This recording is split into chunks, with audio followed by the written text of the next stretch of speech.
지난주에 여러분과 함께 나누었던 캐나다의 한 청년 22살 테리 폭스의 마지막 말을 떠올렸습니다. 테리 폭스는 그의 달리기가 끝난 후에 병원에 입원해서 다시는 나오지 못한 채로 쓰러진 지 9개월 만에 삶을 마감하게 됐는데, 마지막 유언의 말을 이렇게 남겼습니다. 내가 끝내지 못해도 누군가는 이 희망의 달리기를 계속하게 될 것입니다. 희망의 달리기는 그가 쓰러진 다음에 끝났지만, 그가 유언으로 남기고 또 세상을 뜨고 그 이야기가 알려지면서 지금까지 계속되고 있습니다. 저는 그 유언을 좀 바꾸어 보았습니다. 그는 달리기로 이 일을 했지만, 우리가 걸어가는 이 믿음의 길은 사도행전 20장에 바울의 사역이 비추어서 보면 이렇게 이야기할 수 있을 것입니다. 내가 이 일을 끝내지 못할 수 있습니다. 아니, 끝내지 못했습니다. 그러나 누군가는 계속해서 내 뒤를 따라 내 뒤를 이어 달려갈 것입니다. 남편이 끝내지 못한 목회의 그 달리기를 이제 아내가 목사의 훈련을 받고 안수를 받고 달려가는 그러한 순간을 보면서 똑같이 생각하게 되었습니다. 사도행전 20장에는 한 교회, 에베소라는 교회를 세웠던 바울 사도가 에베소 교회를 하나님이 원하시는 교회만큼의 수준으로 세우지는 못했을 것입니다. 짧은 시간이었습니다. 에베소에 있는 교인들이 모두 완전한 그리스도인이 된 것도 아니었습니다. 그러나 에베소를 떠나야 했던 것을 직감한 바울은 에베소 교회 리더들, 그 당시에 교회의 직제로 장로라고 호칭을 한 리더십들을 불러서 나는 이제 달릴 수 없습니다. 나는 이제 에베소 교회에서 담당하는 목회자로, 설교자로, 성경교사로, 신앙을 훈련하는 훈련 코치로 더 이상 달릴 수 없습니다. 내 달리기를 여러분이 이어서 달려야 할 것입니다. 이렇게 고백하는 것을 우리가 보게 됩니다. 책임을 가질 만한 나이가 되면, 또 책임을 져야 할 어떤 자리에 있게 되면, 위치에 이르게 되면 늘 미래에 대한 걱정이 있습니다. 제 주변에도 교회를 걱정하는 친구들이 많이 있습니다. 신학교에 있어서 신학자로 신학생들을 훈련하는 신학대학과 대학원에서 있는 신학자들은 신학의 미래를 걱정하고 신학교의 미래를 걱정합니다. 또 지역교회를 다니면서 교회에서 교인들에게 돌봄과 또 섬김으로 함께하고, 또 매주 또 매 예배마다 설교하는 설교자의 삶과 목회자의 삶을 살아가는 친구들은 교회의 미래를 걱정하고, 또 특별히 젊은 성도들과 이제 자라나는 우리의 자녀 세대를 걱정합니다. 사회를 돌아보면 이 사회를 걱정하는 소리가 많이 들립니다. 여러분, 직장과 일터에서는 일터와 직장을 걱정합니다. 학교에 있는 선생님들은 학교를 걱정합니다. 미래에 대한 걱정은 사실은 책임을 느낀다는 의미로 저는 받아들입니다. 저도 물론 우리 성광교회의 미래도 걱정될 때가 있고, 여러분의 삶도 걱정될 때가 있고, 우리에게서 자라는 어린 아이들의 그리스도인으로서의 미래도 걱정될 때가 많이 있습니다. 지난 한 주에 우리 교회 속한 남부연회 월요일 화요일 행사로부터 시작해서 또 금요일에 경기연회, 또 토요일에 다른 여러 모임에 참석하고 하루에 수백 명에서 수십 명씩 만나고 인사하면서 저는 스스로에게 이렇게 계속해서 일종의 바울의 권면을, 또 성서의 권면을 들을 수 있었습니다. 너는 이 일을 끝내지 못할 것이다. 내가 아무리 열심히 해도 너는 이 일을 끝내지 못하고 이 일을 완성하지 못할 것이다. 그러나 너무 걱정하지 말아라. 누군가는 이 일을 계속할 것이다. 성경은 이것을 성령의 역사라고 표현합니다.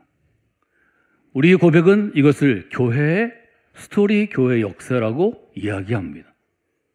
여러분이 지금 우리에게 준 믿음의 항해를 계속해서 나아가면 누군가는 우리 믿음의 항해의 뒤를 이어서 계속해서 소원의 항구를 향하여, 그리스도의 꿈이었던 하나님 나라를 향하여, 하나님께서 이루고자 하셨던 하나님 나라와 하나님의 백성됨을 향하여 나아가게 될 것입니다. 여러분의 삶에, 또 성광교회 우리 교회의 스토리 가운데 하나님의 귀한 역사를 체험하는 믿음의 사람들이 계속해서 세워지게 될 것입니다. 여러분이 지금 해야 될 것은 여러분의 믿음의 항해에 집중하는 것입니다. 믿음의 항해를 시작하고 믿음의 항해를 준비하고, 또 아직 완전하게 준비되지 않았어도 믿음의 항해를 계속하면서 그 믿음의 항해 가운데 살아계신 하나님의 역사를 체험하고 항해를 지속해 가는 것이 무엇보다 중요한 일입니다. 바울은 더 이상 에베소에 세운 교회 가운데 교회와 함께 믿음의 항해를 계속할 수 없었기 때문에 그 믿음의 항해를 결정할 수 있는 선장이나 아니면 선원들이 될 수 있는 교회 리더십들을 불러서 이제 교회를 부탁할 수밖에 없었습니다. 사도행전 20장 17절부터 38절까지 한 단락인데요. 이번 주 여러분들이 매일 여러 번씩 읽고 묵상하고 하나님이 여러분의 믿음의 정황에 맞게 상황에 맞게 주시는 교훈들을 새기시면 좋을 것 같습니다. 17절에 보면 이렇게 되어 있습니다. 바울이 밀레도에서 사람을 에베소로 보내어 교회 장로들을 청하게 되었습니다. 교회 리더들이 오자 바울은 무엇을 이야기하나요? 아시아에 들어온 첫날부터 지금까지 내가 항상 여러분 가운데 어떻게 행하였는지를 여러분도 아는 바니. 말하자면 에베소에 도착해서 에베소에서 복음을 전하고 또 회당 가운데 복음을 전하다가 또 두라노서원에서 복음을 전하고 여러분을 만나고 여러분이 그리스도인이 되고 그리스도를 향해 헌신하고 교회의 리더가 교회 임원이 되는 모든 과정들을 아주 분명하게 고백합니다. 그 모든 것들을 거기 모인 교회 리더들이 임원들이 함께 경험하고 함께 보고 함께 증언할 수 있게 됐다는 거죠. 바울은 얘기합니다. 나는 아시아에 들어온 첫날부터 에베소에 도착한 첫날부터 여러분이 아는 대로 지금까지 시간과 나의 삶을 낭비하지 않고 교회를 세우고 여러분에게 복음을 전하고 여러분이 좀 더 다른 성도를 섬길 수 있는 교회의 리더십이 될 수 있도록 내가 최선을 다했다고 애를 쓰고 전심전력했다고 고백합니다. 내가 내 인생을 낭비해서 녹슬어가는 인생을 보여준 게 아니고 하나님께 쓰임받음으로 어떻게 쓰여져 가는지 달아 없어져 가는지를 보여줬다고 분명하게 고백합니다. 그의 삶은 19절에 있는 것처럼 겸손과 눈물이었고 시험을 참고 주를 섬긴 것이었고 20절에 있는 것처럼 공중 앞에서나 많은 사람들 앞에서나 각 집에서나 각 가정을 방문해서 거리낌이 없이 복음을 전한 것이고 21절에 있는 것처럼 하나님께 대한 회개를 요청하고 그리스도에 대한 믿음을 증언한 것이라고 분명하게 이야기합니다. 이야기는 뭘 의미하나요? 바울 사도에게 에베소 교회를 향해서 내가 했던 것처럼 이제는 여러분이 이 일을 계속해야 합니다 라고 요청하는 것입니다. 교회 역사는 이런 헌신된 그리스도인이 헌신되고 충성된 그리스도인에게 바턴을 타치하는 것으로 계속 이어져 온 것을 우리가 알 수 있습니다. 그리고 에베소의 장로님들에게 영적으로 도전합니다. 보십시오. 이제 나는 성령에 매여 성령이 나의 허리에 띠를 매어 이끌어 예루살렘으로 가는데 거기서 무슨 일을 당할지 알 수 없습니다. 아마 예상하건대 내가 알기로는 결박과 환난이 나를 기다릴 것입니다. 결박은 끈에 묶여 체포되는 것입니다. 환난은 옥에 갇히거나 혹은 신문을 당하고 재판을 당하면서 고통을 겪는 것을 아마 예상했을 것입니다. 24절에 보면 바울은 고백합니다.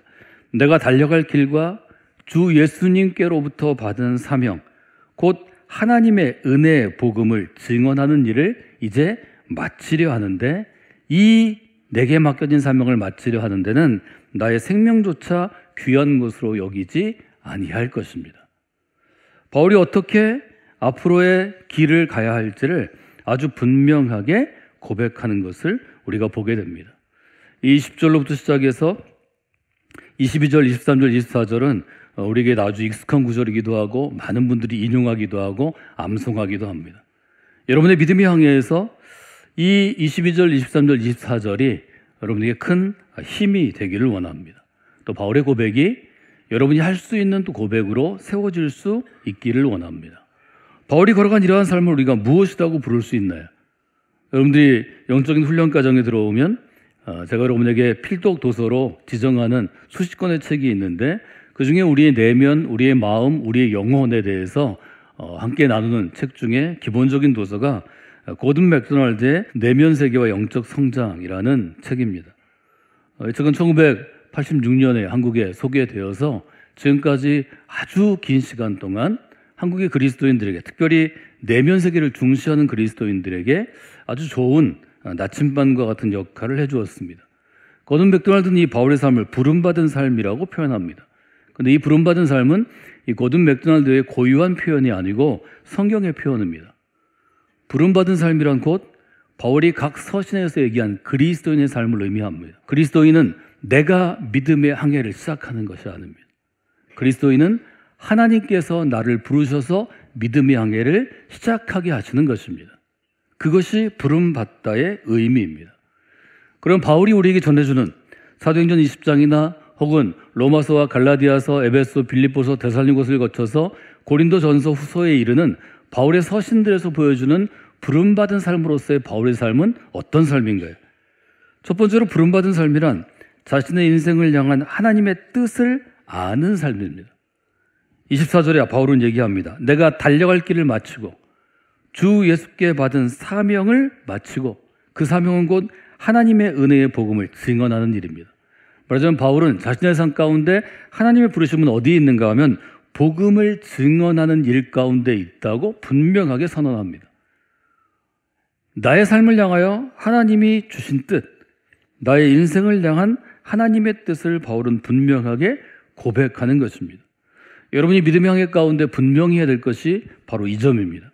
첫 번째는 하나님의 뜻을 분명하게 첫 번째 알고, 두 번째 이해하고, 세 번째 받아들이는 삶이 되어야 합니다. 그리스도인을 부르신 데에는 아주 분명한 목적이 있습니다. 하나님이 나의 부르심을, 즉 하나님의 부르심에는 선명한 목적이 있습니다. 그냥 부르시는 게 아닙니다. 대충 부르시는 게 아닙니다. 아주 명확한 뜻이 있기 때문에 하나님의 뜻이 있다고 말씀해 주시는 것입니다. 여러분이 함께하는 이 믿음의 항해를 통하여서 하나님의 뜻을 더욱더 선명하게, 분명하게, 명확하게 알고 이해하는, 그리고 받아들이는 귀한 역사가 있기를 원합니다. 이것은 이번 한 주 여러분의 기도의 제목이 되어야 합니다. 두 번째로 바울의 삶에서 분명한 것은 어떤 것인가요? 살아가면서 매일매일의 삶에 우선순위가 분명한 삶을 살아갑니다. 부름받은 삶의 목적이 분명하기 때문에 해야 할 일과 하지 말아야 할 일을 명확하게 구분해내는 삶을 살았습니다. 이것이 바울의 서신에서 볼 수 있는 바울의 삶의 특징입니다. 해야 될 일이 너무 많았기 때문에 지금 즉시 해야 될 일과 조금 시간을 두고 나중에 해야 할 일을 구분할 수 있었습니다. 해야 할 일과 하지 않아야 할 일을 혼돈하게 되면, 혹은 섞이게 되면, 혼합되게 되면 여러분의 삶은 무너집니다. 여러분의 항해는 거기서 표류하다가 바람이 없어서 아무리 돛을 세워도 무풍지대에 들어가면 배가 표류하게 됩니다. 빙빙 돌다가 거기서 난파할 가능성이 많습니다. 꼭 해야 될 일이 있다면 지금 해야 될 일과 시간을 두고 해야 될 일을 구분해낼 줄 알아야 합니다. 나중에 해도 될 일을, 지금 해야 될 일을 옆으로 비켜놓고 지금 한다면 그것은 여러분의 삶의 우선순위가 뒤바뀌어서, 지금 바람이 뒤에서 오기 때문에 돛을 뒀지만 옆에서 오거나 앞에서 오면 돛의 방향을 바꿔야 합니다. 돛의 방향을 바꾸고 세팅을 다시 해야 합니다. 강풍이 올 때는 돛을 아주 넓게 펼치는 게 오히려 위험하다고 그럽니다. 돛을 반으로 접어야 합니다. 약한 바람을 잘 쓰기 위해서는 돛의 방향을 잘 맞추고 돛을 오히려 넓게 편다고 합니다. 이것은 항해할 때 굉장히 중요한 것입니다. 이 우선순위를 달리하면 그 항해는 중간에 포기해야 합니다. 목적이 한국까지 갈 수 없습니다. 그래서 우선순위가 분명하다는 거죠. 바울은 어디에 우선순위를 두나요? 19절에 보면 모든 겸손과 눈물이며, 그리스도인으로 살아갈 때는 겸손의 우선순위를 둬야 한다는 것입니다. 내가 한 일을 너무 크게 자랑하거나 너무 자랑스럽거나 하면 교만에 빠지기 쉽다는 거죠.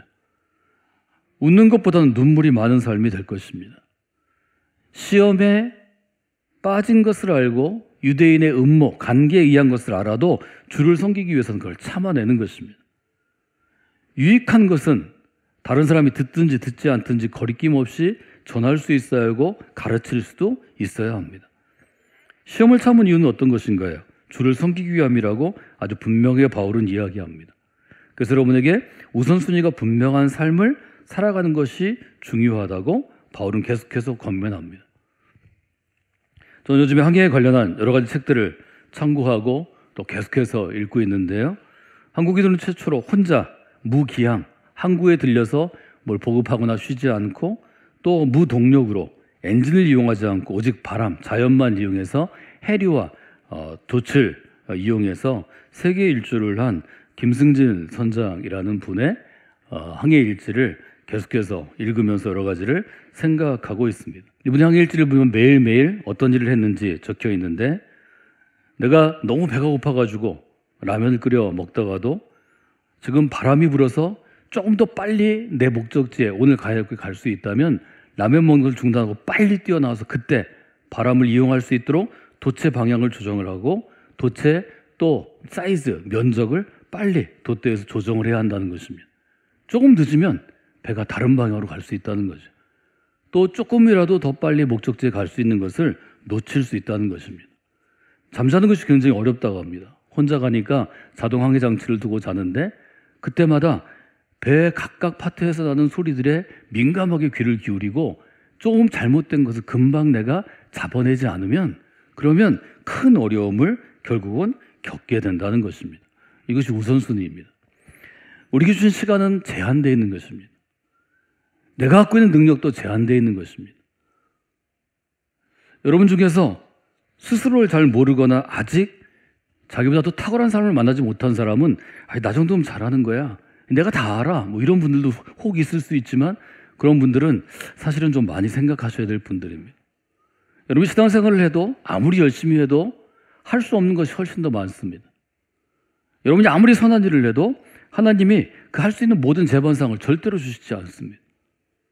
그렇기 때문에 우리는 시간의 제한과 건강의 제한과 또 나의 재능의 제한과 자원의 제한이 있는 연약한 인간으로 우선순위에 따라서 내 인생을 계속해서 조율할 수밖에 없습니다. 이것은 매우 중요한 거죠. 바울도 디모데에게 얘기할 때 디모데 혹은 디모데 같은 젊은 제자들을 권면할 때 아주 분명하게 얘기합니다.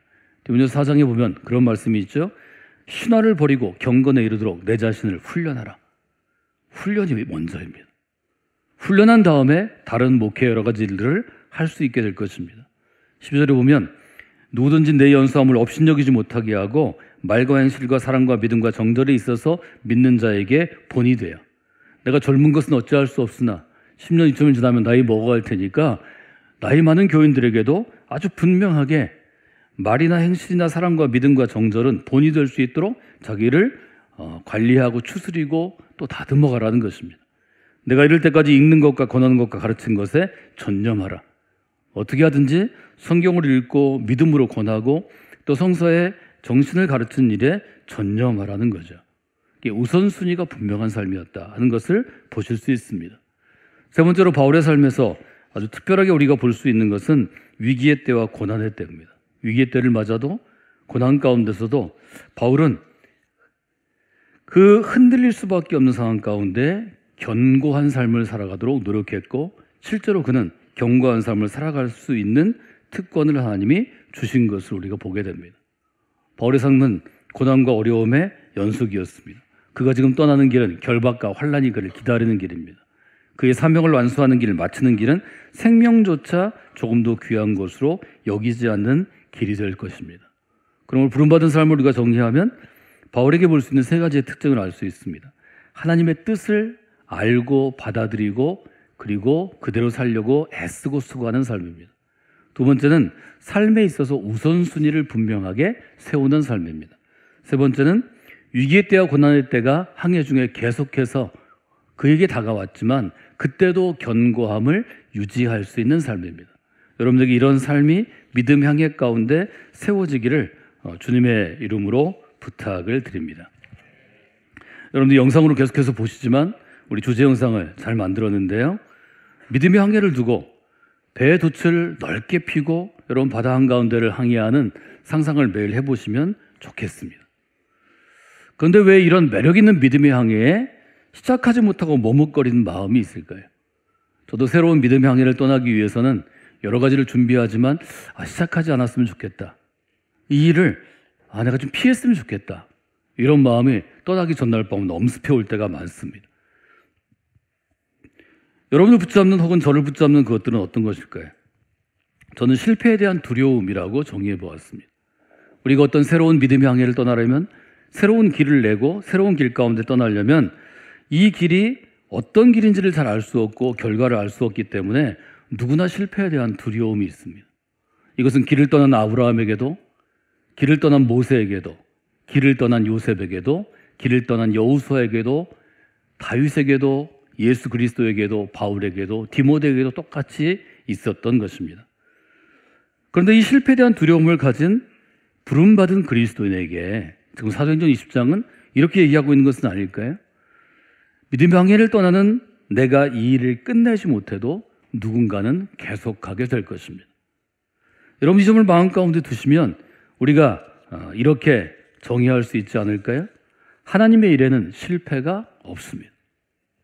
하나님이 계획하신 일이고 하나님이 나를 부르신 일이고 하나님이 내게 맡겨주신 일에는 실패가 없습니다.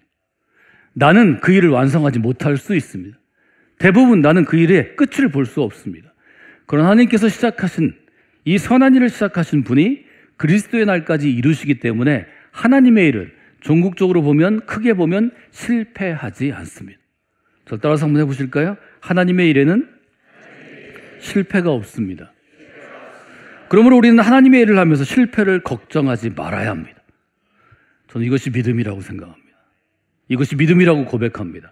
하나님의 일에 내가 일단 부름을 받았으면, 하나님의 함께 하신 항해를 시작하셨으면 폭풍도 올 수 있고 무풍지대에서 표리할 수도 있고 길을 잘못 들 수도 있지만 궁극적으로 실패하지 않습니다. 하나님이 시작하신 일을 하나님이 인도하시고 하나님이 마무리하시기 때문입니다. 혹 우리는 이렇게 생각할 수 있습니다. 내가 너무 부족하기 때문에, 내가 너무 연약하기 때문에, 내가 감당할 수 없기 때문에 내가 이 항해를 도무지 감당할 수 없다고 여러분들이 사양할 수 있습니다. 하나님이 모세를 부르실 때 모세가 그러했습니다. 하나님이 기드온을 부르실 때 기드온이 그렇게 했습니다. 하나님이 누군가를 부르실 때 주님하고 나갈 수 있는 사람은 한 사람도 없습니다. 그러나 하나님이 여러분을 택하고 부르실 때는 실수가 없습니다. 이렇게 고백할 수 있겠습니다. 하나님의 부르심에는 실수가 없습니다. 사랑하는 여러분, 바울의 부름받은 삶을 기초로 여러분의 항해를 시작하십시오. 하나님 여러분을 택하시고 여러분을 부르시고 믿음의 항해를 시작하셨다면 인도해 주실 것입니다. 혹 그 항해가 바다 한가운데서 그칠 수도 있습니다. 그러나 내가 그 일을 끝내지 못해도 하나님은 또 다른 사람을 부르셔서 그 배가, 하나님께서 선택하시고 부르시고 함께 하시는 그 사역의 배가 소원의 항구에 다다를 때까지 인도해 주실 것입니다. 하나님이 나를 선택하신 데는 실수하신 것이 아닙니다. 하나님 내게 일을 맡기시고 나와 함께 일하시는 데는 실패가 없습니다. 여러분, 이 말을 분명하게 마음에 두고 이 믿음의 항해 가운데 끝까지 계속하는 여러분이 되시기를 주님의 이름으로 축원해 드립니다.